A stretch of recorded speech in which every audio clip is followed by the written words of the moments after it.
La salud del Papa ha seguido acaparando esta semana la actualidad de la Iglesia.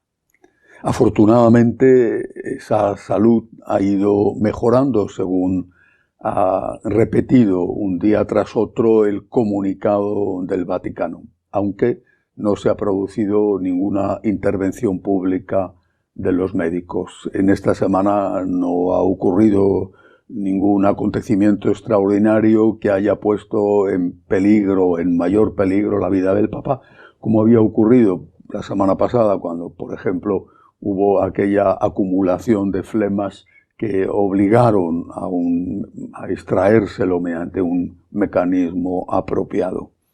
La radiografía que le hicieron esta semana demuestra, según el parte del Vaticano, que la pulmonía doble que padece estaba remitiendo lentamente y que los fármacos van poco a poco haciendo efecto. En este marco se habla ya de la posible vuelta del Papa al Vaticano, de recibir el alta en el hospital. Incluso se especuló con que esto podía ocurrir este jueves, en que se han cumplido 12 años de la elección de Francisco al pontificado. Sin embargo, el Papa Francisco pasó esta fecha tan señalada en el hospital, los médicos no quisieron darle el alta y continúa en este momento todavía allí, aunque parece que puede ser inminente, salvo que se presente una nueva complicación, que puede ser inminente ese regreso a casa. Todos los síntomas que están constatando los doctores es que va mejorando, pero que aún hay un marco, como ellos dicen, una situación compleja que hace conveniente que el tratamiento que está recibiendo se siga produciendo dentro del hospital. Así las cosas, se plantean tres preguntas. La primera: cuando le den el alta, ¿a dónde irá?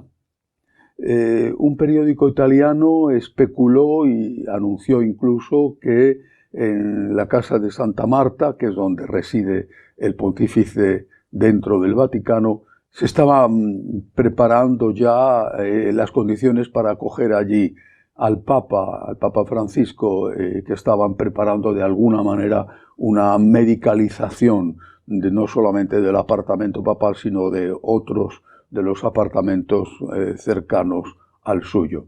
El Vaticano ha desmentido tajantemente esta hipótesis. Pero no hay que olvidar que ya desde hace meses el Papa había ordenado que los apartamentos de la Basílica de Santa María la Mayor se preparara esa habitación especial medicalizada, una especie de UCI dispuesta para atender a un enfermo. Nunca se dijo que era para él, obviamente, para atender a un enfermo que estuviera grave y evitar así que tuviera que ser atendido en el hospital.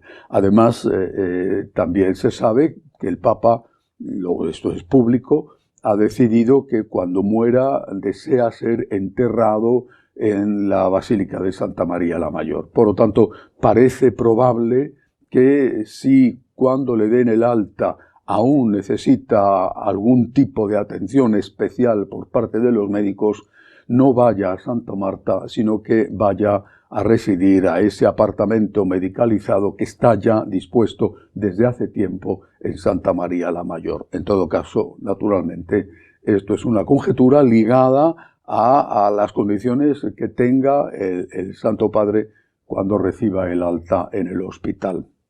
El segundo interrogante es ¿cómo quedará? ¿Cómo quedará después de esto? Ha sido una enfermedad grave, una pulmonía doble multigérmica con una infección de virus, de bacterias y de hongos, según dijeron los médicos, una enfermedad grave que ha tenido altibajos difíciles dentro de esta enfermedad, y cuando le den el alta, obviamente será porque está recuperado, en parte por lo menos. Los médicos han dicho esta semana que ya había dejado el peligro inminente de muerte, aunque seguían insistiendo que la situación era compleja. ¿Cómo quedará el Papa cuando ya le den el alta y vuelva a casa?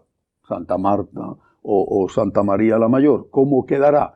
Pues eso no lo podemos saber ahora. Habrá que ver en su momento en qué condiciones estará, qué capacidad tendrá para seguir gobernando la Iglesia. Ahora bien, si estando en el hospital, en las condiciones graves en que ha estado, ha tenido esa capacidad de gobierno, por ejemplo, firmando nombramientos de obispos o el nombramiento como presidenta del gobernatorato a una mujer, a una monja, lo cual ha sido algo extraordinario e inédito en la historia de la Iglesia. Es decir, si ha tenido la capacidad de hacer esos nombramientos, pues también puede seguir teniendo esa capacidad cuando esté en casa, que estará, se supone, en mejores condiciones que cuando estaba en el hospital. Habrá que esperar. La tercera pregunta es sobre si dimitirá o no dimitirá. Creo, y así lo opinan la inmensa mayoría de los analistas, que el Papa, mientras tenga las condiciones intelectuales, aunque no sean las de poderse mover, pero mientras tenga las condiciones intelectuales suficientes, no va a dimitir. Además, esta es una cuestión tan delicada que no puede ejercerse sobre él ninguna presión. Debe ser algo que él decida libremente, sin que desde fuera nadie pueda condicionarle. Pues dejaría de ser válida esa dimisión. Tiene que tener libertad para decidir. Mi opinión, y repito, la de la inmensa mayoría de los analistas, es que si él se encuentra intelectualmente capaz para gobernar la Iglesia, él no va a dimitir. Entraríamos en ese caso en una etapa semejante a la, nunca igual, pero semejante a la que ya se vivió en los últimos meses o incluso años de San Juan Pablo II, que gobernó la Iglesia estando en condiciones, desde luego, físicas muy limitadas. Así las cosas, se han disparado los rumores sobre si algunos cardenales estarían ya preparando el futuro e incluso próximo cónclave. Me parece todo esto una especulación, primero, de muy mal gusto porque el Papa está vivo, y en segundo, inútil. La historia demuestra que, salvo rarísimas excepciones, el que entra en el cónclave como Papa sale del cónclave como cardenal. Es decir, que la lista de los papables no sirve para nada y que el que de verdad tiene posibilidades permanece en el anonimato sin que, consiguiendo que nadie hable de él, sin que los focos no se fijen en él, porque todos estos que figuran como papables, por lo menos en un estado tan prematuro, repito, el Papa está vivo, pues no es más que como señales que se lanzan para distraer la atención y desviarla de aquellos que de verdad tienen posibilidades. El Papa está vivo, hay que ser muy respetuoso con él, aunque está efectivamente a estado grave, está enfermo todavía, tiene 88 años. No creo que sea ofensivo decir que estamos ya en la etapa final del pontificado, pero una etapa final que no sabemos cuánto tiempo durará. Por lo tanto, hay que respetar al Papa, no presionarle sobre su dimisión y no andar especulando sobre cuándo será el cónclave o quién será el sucesor, porque todo esto no sirve para nada. El que entra Papa sale de cardenal, eso es lo que confirma, salvo excepciones, la historia. Y si no, que se lo pregunten al cardenal Scola en el último cónclave que se produjo. Otra noticia de esta semana terrible ha sido la matanza que se ha producido en Siria contra los partidarios del antiguo régimen del derrocado presidente Assad.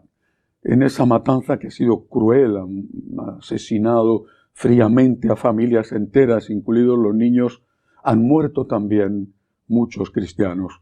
Los patriarcas de las 3 iglesias presentes en Siria han pedido públicamente, con un comunicado conjunto, que el mundo intervenga para frenar esas matanzas.